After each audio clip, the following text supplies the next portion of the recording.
The following program, Norml Show Live, is intended for responsible adults only. We advocate for the repeal of marijuana prohibition for adults. We discuss the science, culture, and controversy about America's marijuana laws. We do not advocate or encourage any illegal activity and advise all listeners to learn their state and federal marijuana laws by visiting norml.org, Norml.org. Opinions and claims made by guests and advertisers of Norml Show Live are their own and do not necessarily reflect the philosophy and policies of Norml. Listener discretion is advised. You take a seed, you plant it, you grow it, you dry it, you roll it, you smoke it. You take a seed, you plant it, you grow it, you dry it, you roll it, you smoke it, and it goes down smooth. Hey! Spanning the continent to bring you the truth about cannabis and marijuana law reform. I smoke pot and I like it a lot. From the promise of legalization. And I think we need to rethink and criminalize our marijuana laws. To the agony of prohibition. One major responsibility is to encourage people to use less drugs. The National Organization for the Reform of Marijuana Laws presents Norml Show Live, Marijuana Nation. Now, here's your host, Norml's Outreach Coordinator, Radical Russ Belville. Good afternoon, tokers and tokettes, and welcome. It is Friday, September 2nd, 2011, and it's got to be 420 somewhere in the world. Better yet, it's got to be the day before kickoff of college football season for my Boise State Broncos. Go Broncos. Also joining us in the studio is Ganja John, who's got something else to say, I'm sure. Oh, yeah. Tomorrow's the starting date for the Oregon Ducks, too, playing in Dallas against LSU. It's going to be a ridiculous game. It's a weird situation in that John's team is playing a team that's not playing at home, right? LSU's going to be playing in Dallas. My team is playing Georgia, which won't be playing at home. They won't be between the hedges. They'll be in Atlanta. And they're both playing at 5 o'clock Pacific. So we are going to find ourselves some ESPN, some ABC, some dabs, and just have us a day. It's going to be a good time. Hey, also joining us from our virtual studio in beautiful Grastoria, Oregon is the lovely Cannabis Carrie. Hello, happy Friday, everybody, and welcome back from Florida, Russ. I can't wait to hear all about that. Oh, yeah, I had to swim through the atmosphere there in Florida. It was very, very humid, but we had a good time. Met up with the young adults, the Norml at University of Central Florida. Hell, they're all half my age. I can call them kids. What an amazing chapter they had there. We had a full lecture hall, a standing ovation, and I've seen standing ovations before where, one person stands and two or three stand. This was like a spontaneous, everybody stood up at once, standing ovation. I was so proud. And then yesterday, I had a 3.5 hour layover in Atlanta. Tanya Burgess from Georgia Norml picked me up. We went and had sushi and beer and some special 5-hour flight therapy that was very, very helpful. So thank you, Tanya. Thank you, Norml UCF. It was a great time. Now, on today's show, we got all sorts of stuff coming up here for you. It is Labor Day weekend coming up, so there won't be a show on Monday, so we're going to have to pack a lot of stuff in today. Herb Thrasher joins us at 20 after for our Rockin' Friday segment. He's got this great band called Cannabis Corpse, not Cannibal Corpse. I've heard of Cannibal Corpse. This is Cannabis Corpse, and today's song is called Beneath Grow Lights Thou Shalt Rise. Now that's a rock song. At 1:30 we've got our Celeb Stoner segment. We're going to get the latest celebrity entertainment and sports news from Steve Bloom from celebstoner.com. He's got updates on the New York Metro Softball League and our NFL All-Drug Team. I've got a radical rant about Labor Day here at the end of the show, but before we get to all that, Cannabis Carrie has the hemp headlines. What's in the news today?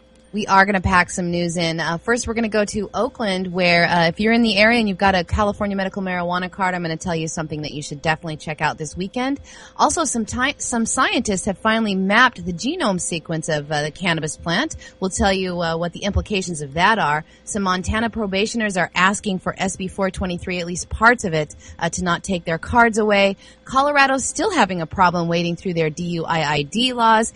And we've got some breaking news about the doctors at HempFest that I'm going to defer to you if we can fit it all in. All right. That's a lot of news coming up. Plus, we got Hour 2, Toker Talk Radio. We'll hang out here, talk a little bit about weed and college football, and take your calls at 971-533-7111. Also, check out our poll at our Ustream page. Whose team's going to lose first?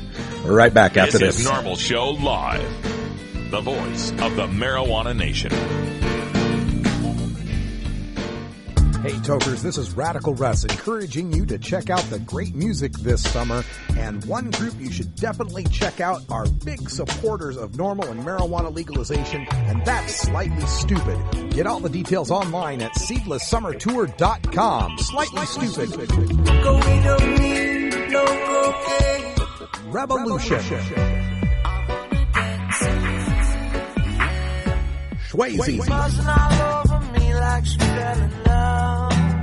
And Cisco. It's the Stonia show of the summer, coming to Missoula, Boise, Redmond, Washington, Eugene and Jacksonville, Oregon, Lake Tahoe, Berkeley, San Diego, Salt Lake City, Aspen, Denver, Asbury Park, Guilford, New Hampshire, Philadelphia, Boston, New York, Baltimore, Charlotte, Cocoa Beach, Boca Raton, St. Augustine, Atlanta, Raleigh, Columbus, Ohio, Chicago, Mesa, Arizona, and Irvine, California. Don't miss it. For more details, visit SeedlessSummerTour.com. Seedless Summer Tour is sponsored by Seedless.com, Sector 9, Groove Shark, Revolution Vodka, and Silver Surfer Vaporizers. You are listening to Pod Safe Music on Norml's Daily Audios. In today's busy world, we're inundated by advertising for all types of pharmaceuticals that come with a laundry list of potential side effects. Shouldn't you have better medical choices? Natural alternatives to pills pushed by Big Pharma? At Alternative Medical Choices, you could choose natural, safe, and effective alternative therapies that are right for your budget without nasty side effects. Cannabis, or marijuana, has been a legal medicine in the Pacific Northwest since 1998. Our doctors will help determine your qualifications for a medical marijuana recommendation in Oregon, no matter where you live. Our massage therapists will ease your aches and stress with soothing hemp seed oil or cannabis-infused massage salves. We also offer acupuncture, Reiki, and other alternative health therapies. Call Alternative Medical Choices in Portland, Oregon at 503-288-5579 or visit our website at www.altmedchoices.com. We specialize in out-of-state recommendations. That's www.altmedchoices.com or call 503-288-5579. Hey, this is Willie Nelson for Norml. And if you're one of the 26 million Americans who smoked marijuana last year, you need to get involved in the drive to legalize marijuana. We need your help to stop the senseless arrest of more than 800,000 Americans each year on marijuana charges. Together, we can end marijuana prohibition and stop the arrests of marijuana smokers. To learn what you can do to help, contact Norml at norml.org or call toll-free 888-67-NORML.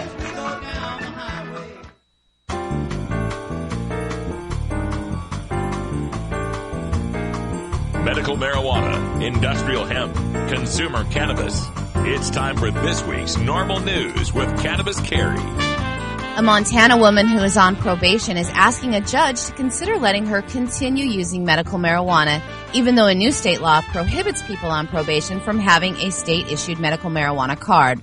According to her lawyer, Heidi Fields has a well-documented history of chronic pain and spasticity and a poor response to narcotics.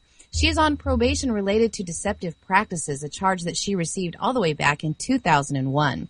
Senate Bill 423 that was passed this summer, severely limiting the existing medical marijuana law in Montana, includes a statement that says, a person may not be a registered cardholder if the person is in the custody or under the supervision of corrections or a youth court.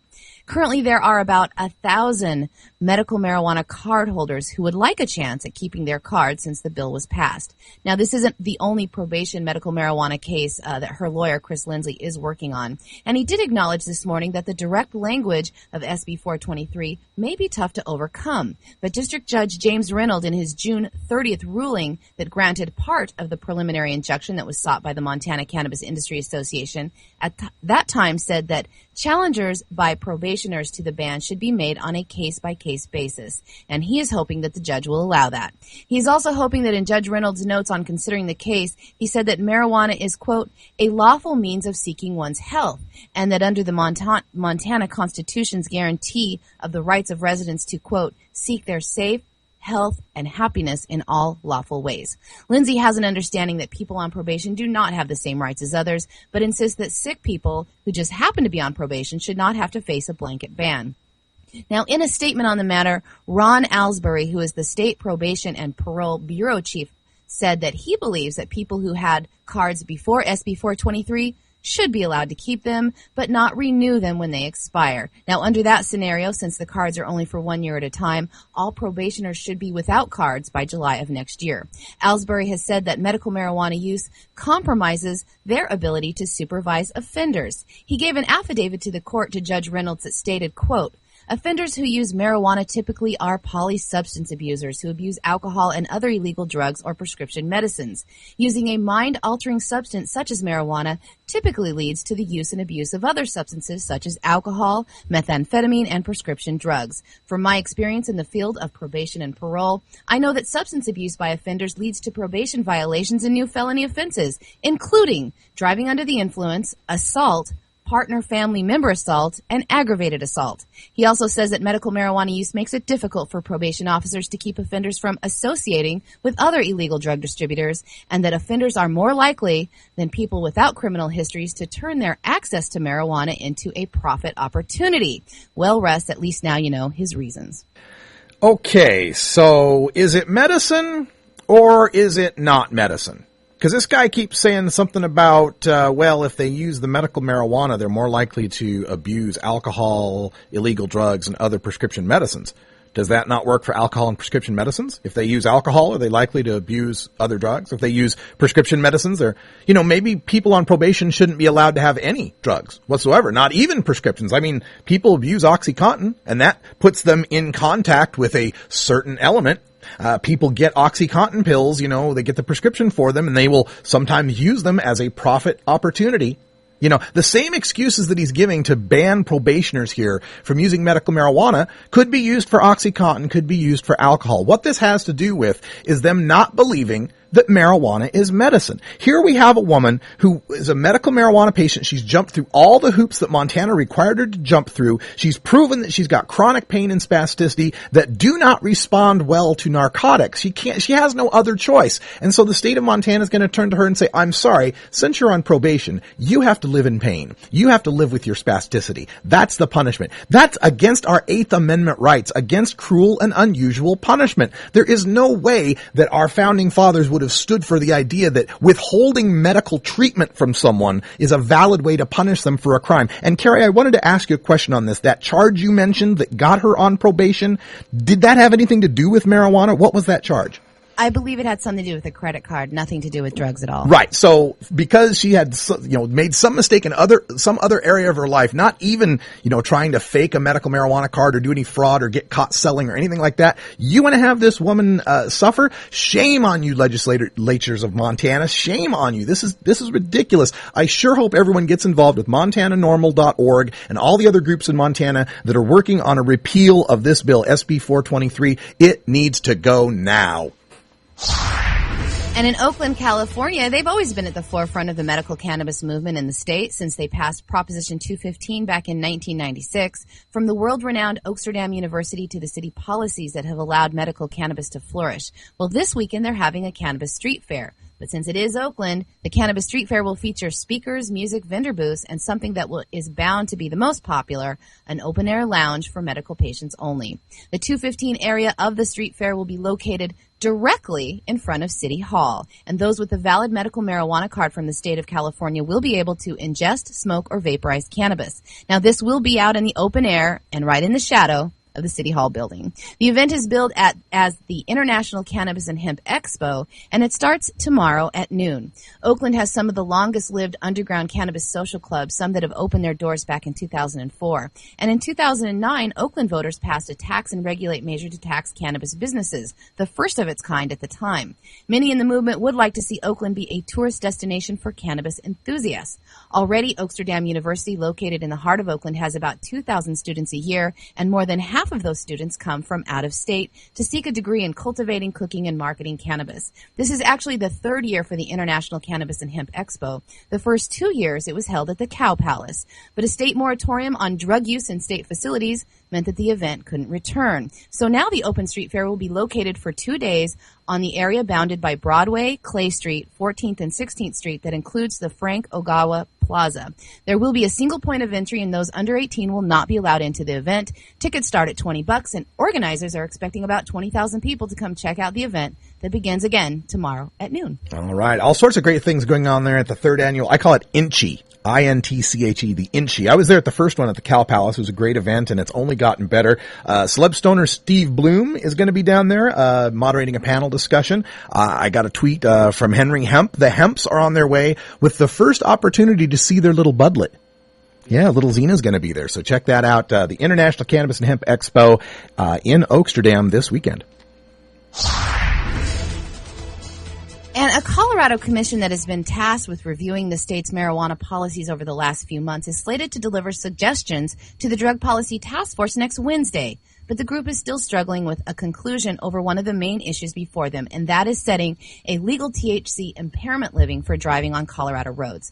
The commission was formed in response to the Colorado House Bill 1261 that was defeated last April that proposed a 5 nanogram limit of THC per milliliter of blood. House Bill 1261 cleared Colorado's House last spring, but was shelved by the Senate Judiciary Committee amid growing concerns that the 5 nanogram limit was too strict due to the lingering presence of THC after a patient is no longer feeling the effects of marijuana. The bill was held up, at least in part, due to the lack of evidence that a specific blood content level indicates intoxication.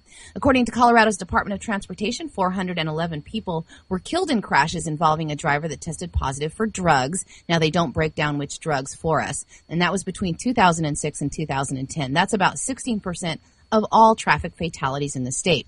Opponents on both sides have called for changes of that bill, and both are suggesting higher and lower thresholds to define intoxication. The DUIID Marijuana Working Group said that the limits will do little for public safety since blood test results will not be available on the spot.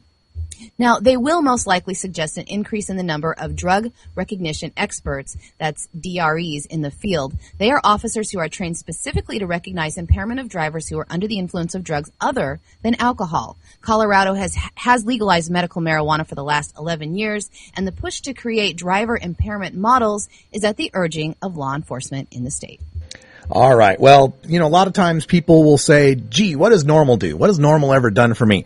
This is something Norml has done for you. Our Paul Armentano is probably one of the leading experts, maybe the leading expert in America on this whole science of nanograms per milliliter DUID testing. He's been working with a lot of the researchers, Franjo Grotenherman and others, and giving their input to this committee there in Colorado to convince them that there is no per se DUID standard that makes sense at this point. We don't have the science that shows that. While 5 nanograms per milliliter has been shown to be indicative of recent use and level of impairment in a infrequent cannabis user, it says nothing about the frequent cannabis users, the cannabis patients out there. And we saw the case of William Breathe, their pot critic, who tested at 13 nanograms per milliliter after 24 hours of abstinence. Setting per se DUID limits just means locking up cannabis consumers who are not impaired. That's what's going to happen. And unfortunately, it's something that's contained in that I-502 in Washington that we'll be talking about more as the year goes on. Furthermore, one other thing on this DRE, drug recognition expert, remember, if you're stopped, always P, never DRE. Go ahead and submit to a P test or the drawing of the blood. Don't submit to DRE tests. Think of them asking you, hey, would you please give us evidence that you're impaired? That's the rule there. Last week, a company called Medicinal Genomics announced to the world that they had finally finished genome sequencing for cannabis sativa and cannabis indica, 2 of the 3 species of marijuana. That may be some great news for pharmaceutical companies, but not so much for those of us looking for super stony strains. They plan to use the research to help scientists breed marijuana strains that have more medicinal benefits but get you less high. The founder of Medicinal Genomics, Kevin McKernan, who is a veteran of the Human Genome Project, an MIT-backed effort to map the human genome, became interested in the medical benefits of cannabis when friends showed him a study that claimed that certain cannabis compounds have been able to shrink tumors. McKernan said that the challenge was that there are so many different cannabinoids in the plant, they were having a problem measuring what was doing what. He needed a genetic understanding of the actual plant. Other than shrinking tumors, other potential benefits of the 85 different cannabinoids in a cannabis plant include reducing pain and calming inflammation. He says over the last 30 years, indoor marijuana growers have been breeding plants for a better and better high, sometimes effectively eliminating many of the other useful cannabinoids or making their presence too small for the medicinal benefits to be achieved. Growers are looking for a high THC count. He is looking for a varied cannabinoid count. The project has moved much quicker than expected. They started the sequencing of indica and sativa in June.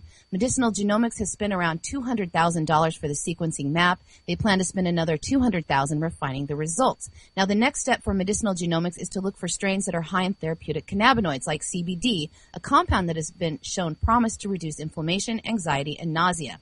McKernan says that ultimately their plan is to understand the genetics so the companies that are interested in making drugs from cannabis have better science to work with. The company plans to make most of the research available on the web. McKernan says that is because of the bottleneck of information in the U.S. about cannabis science, since it's illegal to handle the plant without some kind of license. He says putting it on the web will make it so everyone in the world can study this if they want to. And for the record, Medical Genomics is a Massachusetts-based company, but their plant lab is located in the Netherlands. Oh, wow. You know, they're always trying to breed out the high. What they're not realizing is that the high is part of the medicine. When you're sick, it gets awful depressing. Hey, let's ease that depression. Back in a second. It's 20 after the hour, and we have to take a short break, if you know what I mean. Please support these sponsors who support Norml Show Live. Oh, have you ever met that funny reefer man? A reefer man. Have you ever met that funny reefer man? Reefer man. If he said he swam to China, he would say to South Carolina. Then you know you're talking to that reefer man.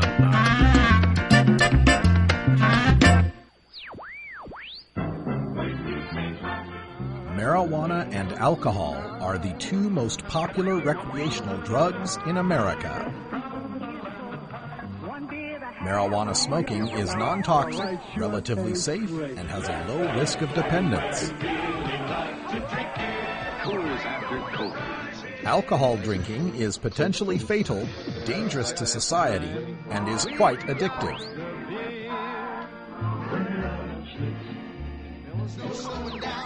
Marijuana is safer, so why are we driving people to drink? That's the question of the new book, Marijuana is Safer, So Why Are We Driving People to Drink? By Paul Armentano, Mason Tvert, and Steve Fox.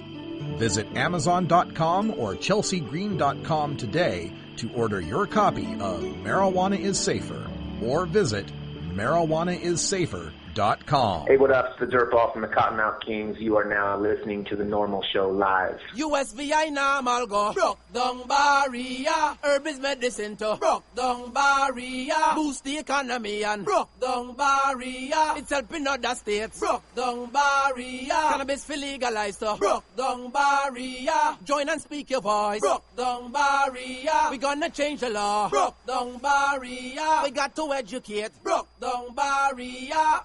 Yeah, this is Nayora, you know, bigging up USVI Norml, working to legalize cannabis, you know, for the whole of the Virgin Islands. USVI Norml is a non-profit organization working to legalize cannabis for the use by the industries and responsible adults.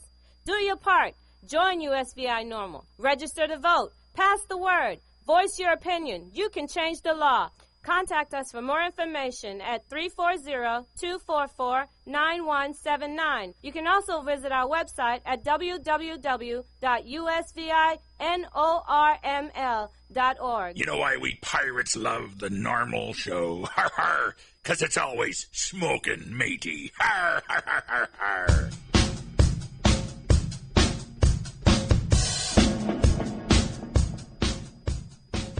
It's time for your daily Toker Tunes, the best in 420-friendly music from all genres that uplifts, entertains, and informs the public. Today, we take you into the weekend with Rockin' Friday. Our segment features the best of rock, metal, punk, and jam band music. If you'd like to submit your song to be played on Norml Show Live, send it to us at stash@norml.org.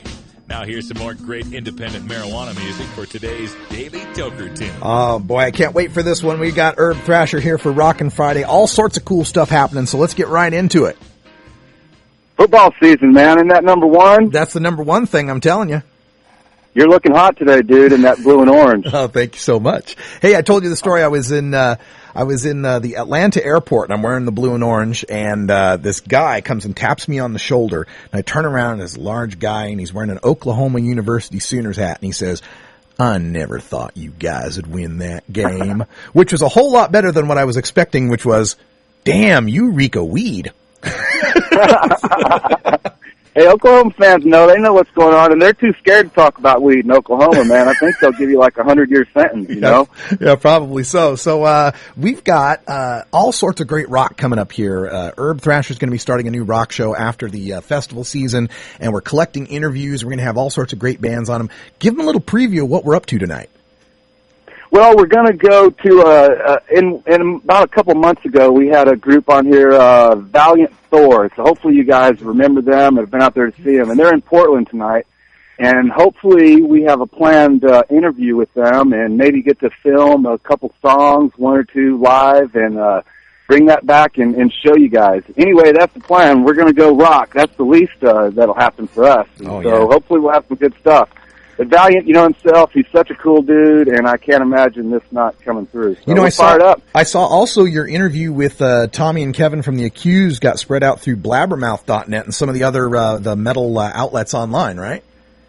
Well, we're trying. I set it out. I haven't actually seen that it made that. If you have, send me the link. But we're trying. We're going to try to get the word out there that Norml rocks. We don't just smoke weed. We rock, and we know football, and we know how to cook, and we know all kinds of good stuff. Right on. And also, we've got, of course, a song for today. And when you sent me the track list from this band, I thought it was a joke, but not at all, right? Tell us about the band. No, really what I've been thinking about it. And, dude, what we have here is the heavy metal, death metal version of the Cottonmouth Kings or the Individuals type. Yeah. You know what I mean? You know how the hip-hop scene, they've kind of always, grabbed pot and sang about it. Some bands, every song, every album cover is about pot. And that's what Cannabis Corpse has done here. And it's kind of like a super group. Most of them are from different bands.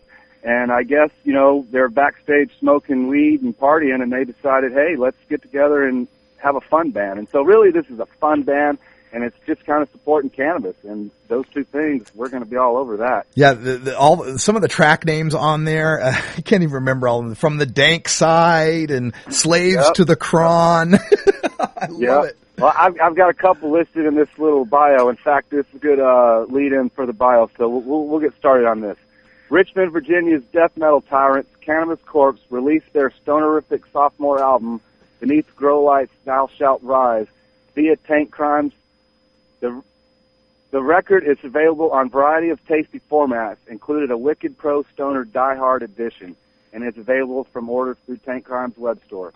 Following in the tradition laid down by their earlier releases, each song on the record is inspired by a classic death metal track. This time around, Morbid Angel and Deicide are getting the cannabis treatment.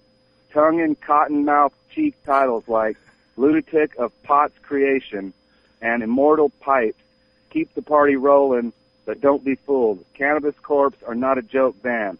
Sure, they'll fire up a bowl and chug a beer, but then they'll rip your face off with a brutal old-school death metal assault, the likes of which haven't been seen when the seeds in the genre first began to grow. With the European invasion slated for August and September, keep an eye out for their Facebook page for other tour dates. So you guys can check them out on Cannabis Corp Facebook. They're still on MySpace too, so MySpace must still be going. And tankcrimes.com. And all I can tell you guys is to fire up some herbage and get ready to listen to some riffage and have a great weekend and roll tide. Roll tide, roll. All right, this is Cannabis Corpse with Beneath Grow Lights Thou Shalt Rise.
want a copy of that song for your iPod? Check out the Daily Toker Tunes at the Stash blog by surfing to stash.norml.org and choosing Media and then Toker Tunes from the main menu. This is Norml Show Live. Okay, class, repeat after me. Am I free to go, officer? I don't consent to any searches, officer. I wish to speak to my attorney before answering any questions, officer.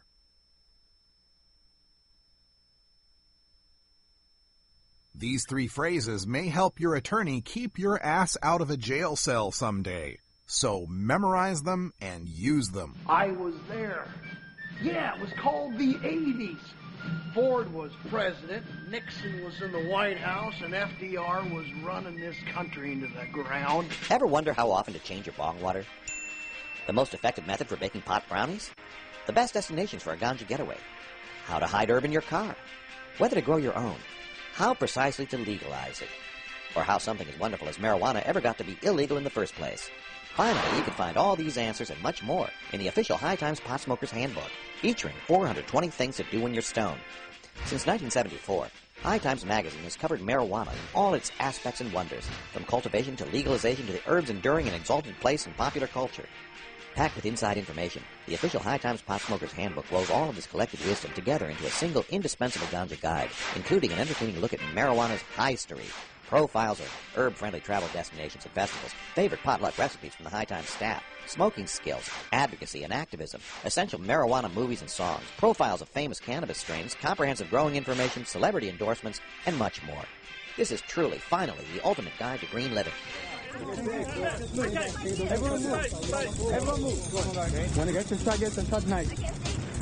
Marijuana culture is infused throughout America and the world. As we round out the week, we take a look at the 420 phenomenon in movies, TV, music, and sports with former High Times editor and author of Pot Culture, Steve Bloom, in our celebstoner.com entertainment news. All right, everybody, welcome back, and we are doing this live, absolutely. We've got Steve Bloom in a cab in New York on his way to get out to Oaksterdam for that Inchi festival that's happening. Steve, thanks for taking the call. Yeah, you just got me. It's lucky you called me on my cell instead of my landline because I just left the house. Oh, my goodness. Well, thanks so much for joining us, and I guess if you got to take a cab ride, which airport you headed to? I'm heading to JFK. I live in New York. I'm heading to JFK. I'm going to Oakland. I'll be there tonight, later this evening, and I'm going to be spending the night with friends, and then getting up in the morning and doing what you're familiar with doing, being a panel moderator. Right on. What panel you got going on? Who's on it? Well, basically, it's sort of like the smoke out, but I didn't coordinate the panelists, so they organized it. So they just basically are bringing me out to be the moderator, not to really, be the producer of it. So there's a bunch of panels. There's a Pioneers panel with Debbie Goldsberry and Richard Lee and Steve D'Angelo and the Aldridges. There's a great women's panel that's called Innovators with Mickey Norris and Melissa Ballin and Angel Raish and Cheryl Schumann and a few others. It's a good panel. It's a kind of who's who of whoever's out in the Bay Area who's not going to Burning Man. Yeah, and it's kind of cool that you guys will be outdoors, outside around the City Hall area. That we did the news story earlier today, how they got moved out of the Cow Palace. So how do you think that's going to turn out? It seems like, the way they do things in Oaksterdam is different, in Oakland is different than any place else in the country, so obviously they have the blessing of the city, and one of the panels is going to include some Oakland representatives, so they do things, they march to a different drummer out there, and so I suppose it'll work. It's going to be in a 5-block area from 14th Street and Clay heading towards City Hall. Not quite sure of the layout. Now, I did go to the original Inchi Festival for International Cannabis Expo. That was at the Cow Palace in Daly City, and that was the first time that they had people smoking outdoors. That's so right. They did break through with that event. But I wasn't really crazy with the layout nor the location, Daly City itself. So I'm kind of happy they've moved it. Yeah, I think it's going to be a good location out there. We were there for the Prop 19 election night coverage, and it's a great neighborhood. It'll be a lot of fun. Now, let's get to sports here because we've been following all year, through your information here on the show about the New York Media Softball League and, of course, the big rivals, the High Times Bong Hitters and the Wall Street Journal. Tell us how the league turned out. Well, the league finished up last night in the regular season. Each team is a 16 league, the New York Media Softball League, and they all play each other twice.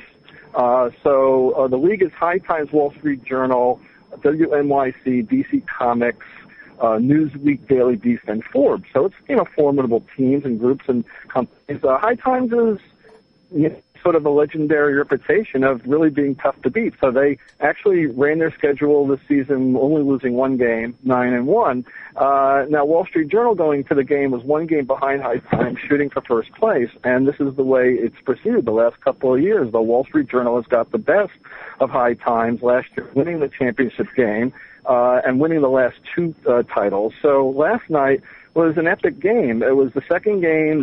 High Times needed, not only, they didn't really even have to win, they just had to not lose by 2 runs because they already beaten them by 2 runs, so they would have won the tiebreaker. But this game went to 11 innings. It was Wall Street Journal took an early lead. High Times kind of caught up on the bottom of the 6th, made it 5-5. Nobody scored again until the 11th. I hadn't really seen a softball game like that in a long time.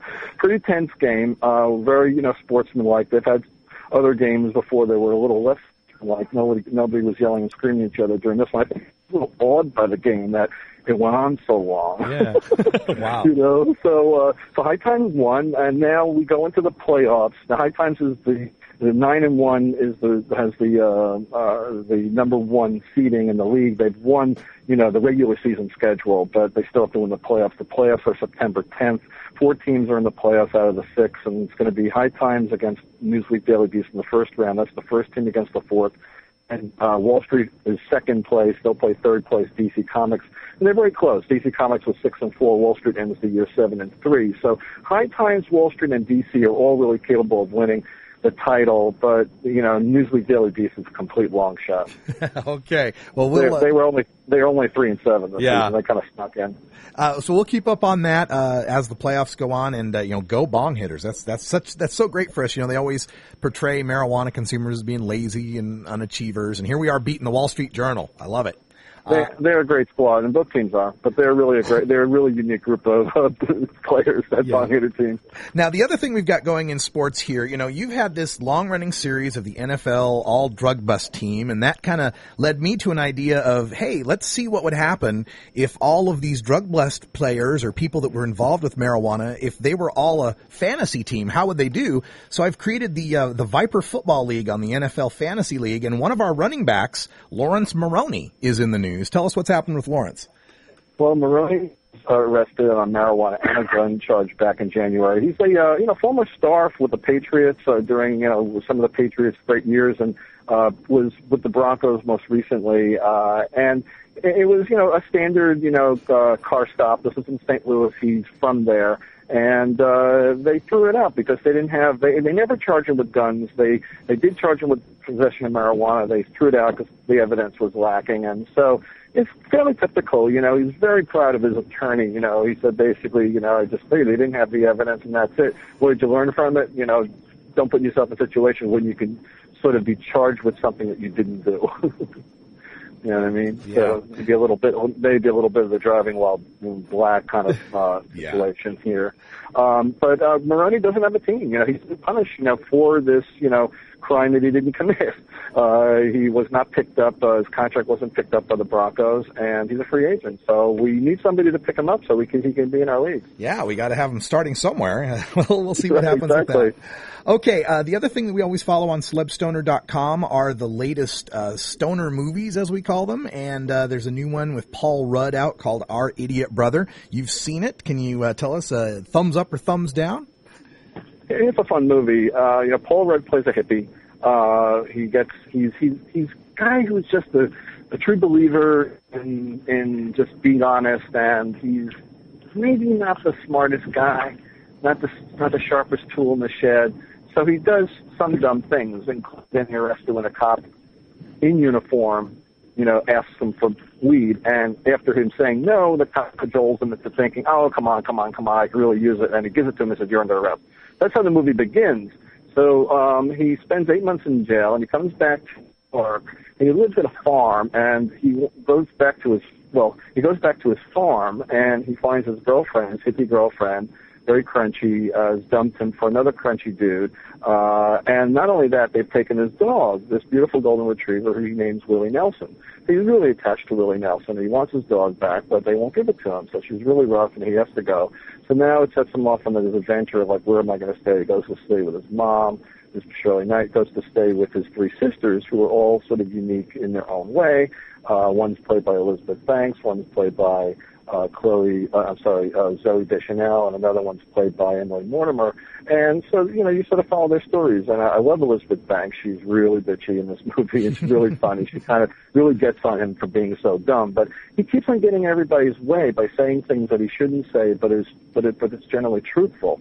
And so they learn a lot from him in his, in his approach. There's no weed in the movie other than the time that he has the arrest, and then he has another incident with a parole officer or a probation where he basically admits that he smoked recently. And he's like, oh, oops, I shouldn't. The officer says, you're not supposed to tell me that.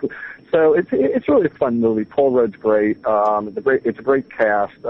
Music is really good. There's a bunch of Willie Nelson tunes in it. A version of Midnight Rider, which I love, and I hadn't heard before. And there's this lovely, Willie Nelson theme. And also, it's directed by Jesse Peretz, who is the original bass player and co-founder of the Lemonheads, which I thought was a cool angle as well. He's made a few other movies, but, this is sort of his bigger budget breakthrough movie, and I chatted with him a little bit about that, the whole Willie Nelson thing, and it sort of made a little sense, being that he's a musician and has an affinity to Willie. So it's really nice. It's just a nice movie. I recommend it. Right on. All right, and to end up the interview here, I know you guys have been hit by a double whammy of earthquakes and the hurricanes coming out your way. You've got a story about Sebastian Bach, the former Skid Row singer, that kind of hits home about what's going on up there in the Northeast. Yeah, well, Sebastian, who has lived in Red Bank, New Jersey, just across the river from where I live in Brooklyn, for 20 years, he has a house that was given to him by his manager back when he was a big star, when he was, the front man of Skid Row, and, they were making lots of money. It's like, here's a house. And it was sort of legendary guy named Doc McGee. And so he lived in this house for all these years, and he lived through a marriage. He raised 2 kids there. He's now divorced. Kids are home. And lo and behold, his house got flooded during this recent hurricane. And it wasn't just a flood, but like the reservoir next door rose, and it forced the bridge off the reservoir kind of just like detached, and it went slamming into his garage, which basically threw the whole house foundation. And according to his report on Facebook, the house is pretty much gone, and I think he looks at it as like end of this period of my life too, where it's like that was then, and now I'm kind of time to move. My marriage is over, raise the kids.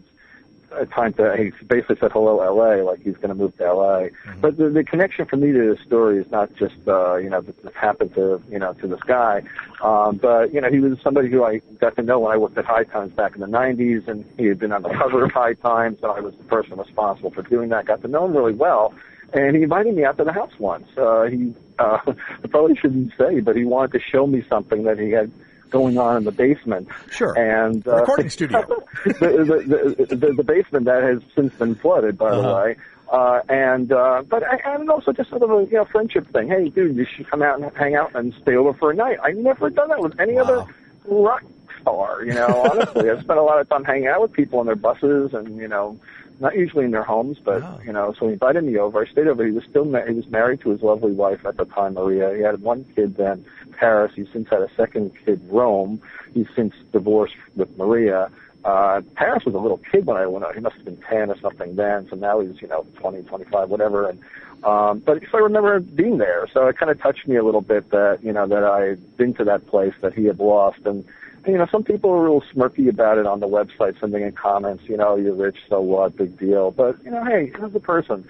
This is his home. He lost a lot of valuables. He's a guy who has more valuables than the average person, all his collectibles, and it's nothing to smirk about. I mean, the guy's had his big time as a major metal star, and will always be kind of. He's done so many other things too, as all his acting gigs and reality show stuff. He has a way of keeping in the news. This is not the way he wants to stay in the news this time, but. So anyway, I wish him the best of luck wherever he goes. Yeah, good luck to him and everybody up there in the Eastern Seaboard. I know some people are still having trouble getting power and everything else out there. So we were fairly lucky in my part in Brooklyn. We lost a lot of trees. There was some power outages, but that was about it. I mean, we had some flooding in certain parts of the borough, but luckily, we didn't get as slammed as they had thought. But we lost a lot of trees, and it's so sad to see the trees go. Hundreds of trees. I mean, they said 1,500 trees in New York were knocked down on this. Wow. That's a shame. So, I mean, it's obviously a lot worse up north, with all the flooding, but it's still, kind of nasty here, too. Yeah, I hope everything goes well for you. And, Steve, we hope you have a good flight out to Oakland. I know it's going to be a good time at the International Cannabis and Hemp Expo out there. Check out slebstoner.com, Reefer Movie Madness, Pot Culture. Anything else we need to plug, Steve? That's about it. Then my next trip will be up to Boston Freedom Rally in September, but we'll talk about that before I go. Sure. All right. Fly well, and we'll talk to you in a couple weeks. All right. Take care. When we come back, a little time for a radical rant. We'll see you then. Hello, this is Webb Hubble. Life insurance is now available for responsible marijuana smokers. For years, responsible marijuana smokers have not been able to access affordable life insurance products. Norml uniquely supports cannabis consumers. 2 carriers have already agreed to offer all of their traditional life insurance products at all levels without excluding individuals who smoke marijuana responsibly. Help Norml and help yourself. If you've been declined for life insurance, are paying above market premiums, or simply want to know what now may be available in the way of insurance for marijuana smokers, contact me at info@mclaughlinonline.com or simply call me at 202-293-5566. According to Carl Sagan, making apple pies from scratch is extremely difficult. If you wish to make an apple pie from scratch,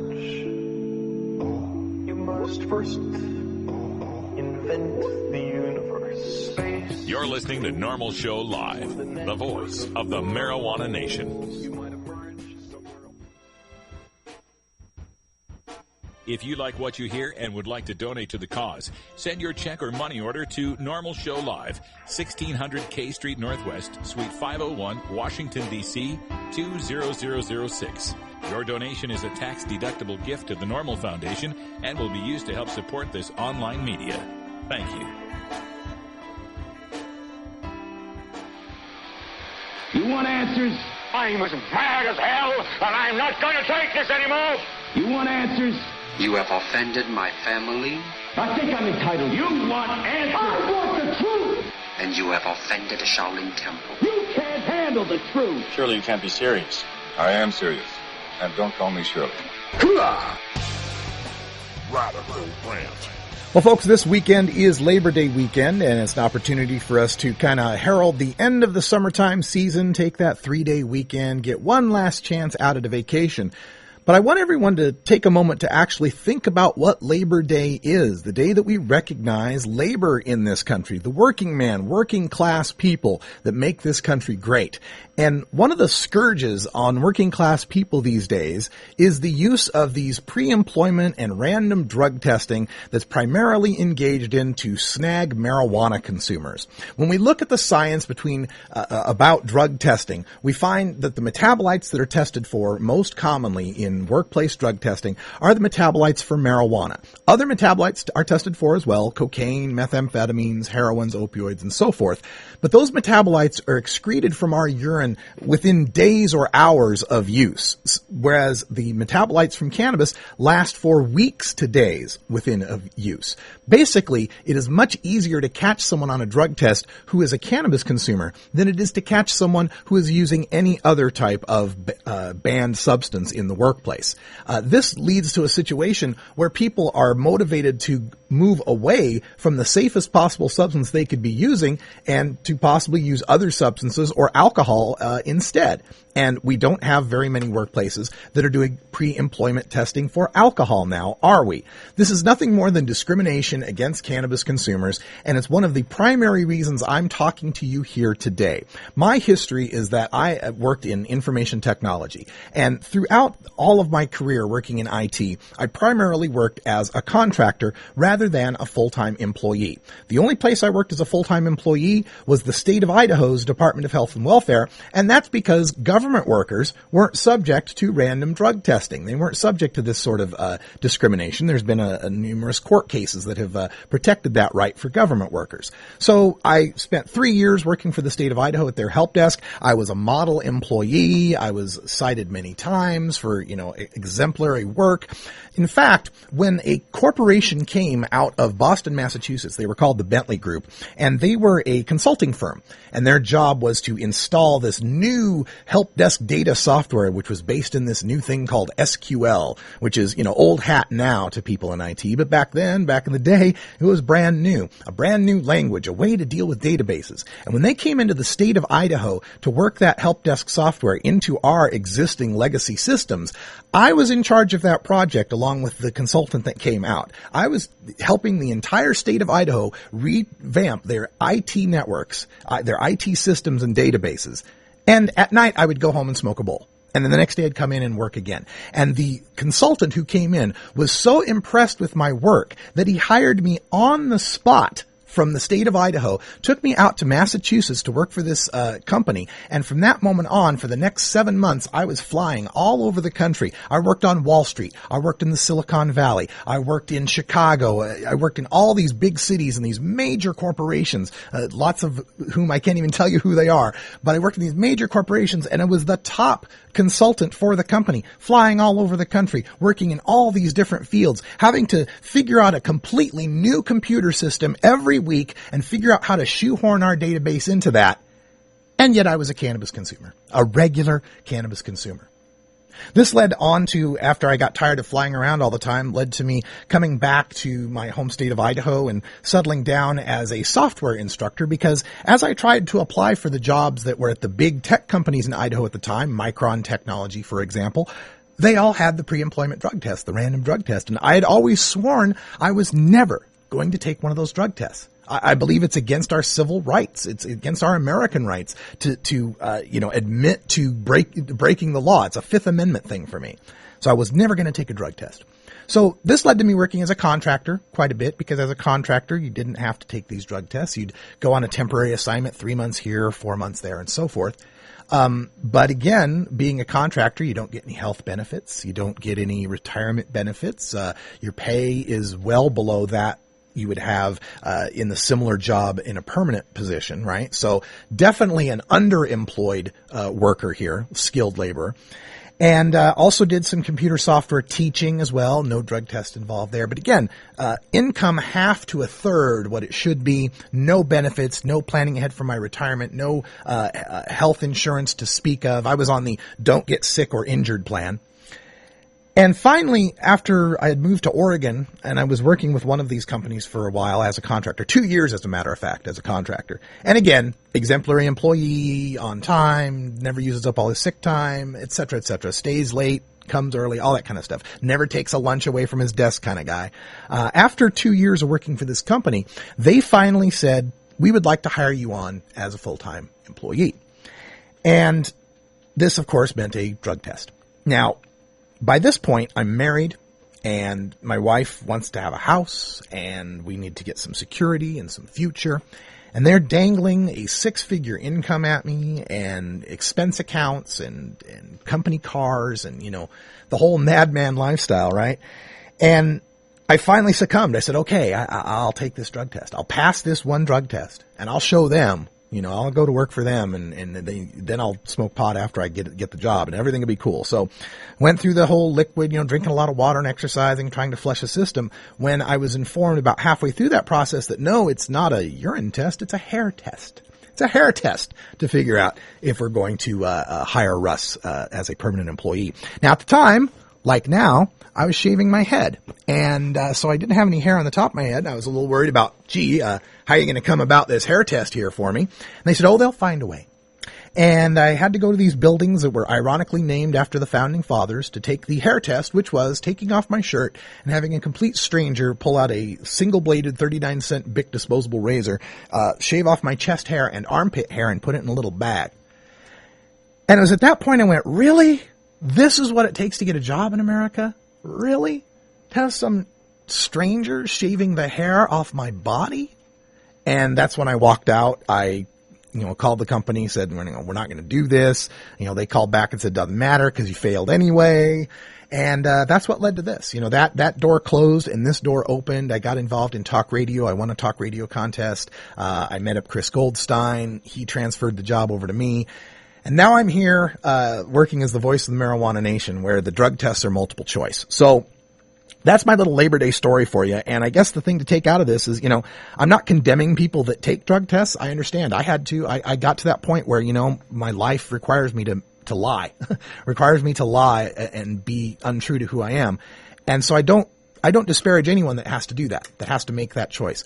What I do encourage all of us to do is to start fighting this drug testing and start working with unions and other organized groups, ACLU, for example, that are fighting against these drug testing procedures. They started this drug testing by saying it was for our safety, it was for our own good. And then they started extending it to kids in the high schools, saying, if you're going to play sports, it's dangerous, it's for your own good. And now it's extended all the way to kids in grade schools that want to be part of, extracurriculars like chess club or debate club. It's just gone mad here with the expectation that we instill in our children from a very young age that they need to surrender their bodily fluids to the state or to the corporation in order to function in this society. It's offensive. It's just obscene when you think about how this country was founded and what we supposedly believe as Americans, as supposedly the land of the free. So this Labor Day, think about drug testing in this country. Let's make a change. Let's contact our Congress. Let's talk to our fellow employees and understand that drug testing doesn't prove anything. It doesn't stop people from doing drugs. It doesn't make our workplaces any safer. Check out norml.org for the latest post on student drug testing, which found just the same information in a recent study. Doesn't help, might hurt, and it's costing a lot of money. We got to put an end to this. So this Labor Day, make that something to think about. Tell your friends, we got to stop this workplace drug testing. All right, folks, we got to go. I'm Radical Russ for Ganja John and Cannabis Carry. Thanks for joining us here from Rolla J Studios. We will not be on Monday because it is Labor Day, but we'll be back Tuesday with more news and interviews you can use for the cannabis community. And until next time, take care of each other, tokers, and go Big Blue. Go Ducks.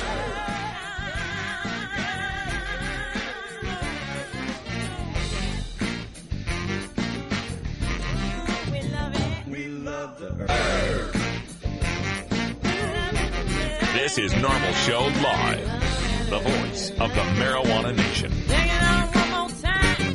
You take a seed, you plant it, you grow it, you dry it, you roll it, you smoke it. You take a seed, you plant